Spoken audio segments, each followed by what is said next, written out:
بسم اللہ الرحمن الرحیم۔ تم کسی کے ساتھ بھلائی کرو، تمہیں اس کا بدلہ برائی کی صورت میں ملے تو سمجھ لو کہ تمہاری نیکی قبول ہو گئی۔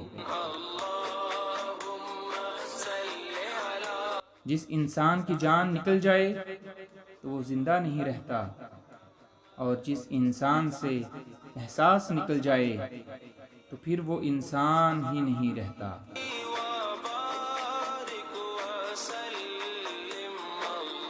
عجیب مشکل میں ہوں، بولتا ہوں تو کہتے ہیں کہ علی علیہ السلام کو اقتدار کا لالچ ہے، اور چپ رہوں تو کہتے ہیں کہ علی علیہ السلام موت سے ڈر گیا۔ قسم خدا کی، علی موت سے ایسا ہی مانوس ہے جیسے کوئی زندگی سے ہوتا ہے۔ میرے سینے میں ایسا علم پوشیدہ ہے کہ جو مجبور کیے ہے اسے ظاہر کر دوں تو تم لوگ لرزنے لگو۔ جو مصیبت انسان کو اللہ سے دور کر دے وہ سزا ہے، اور جو اللہ کے نزدیک کر دے وہ آزمائش ہے۔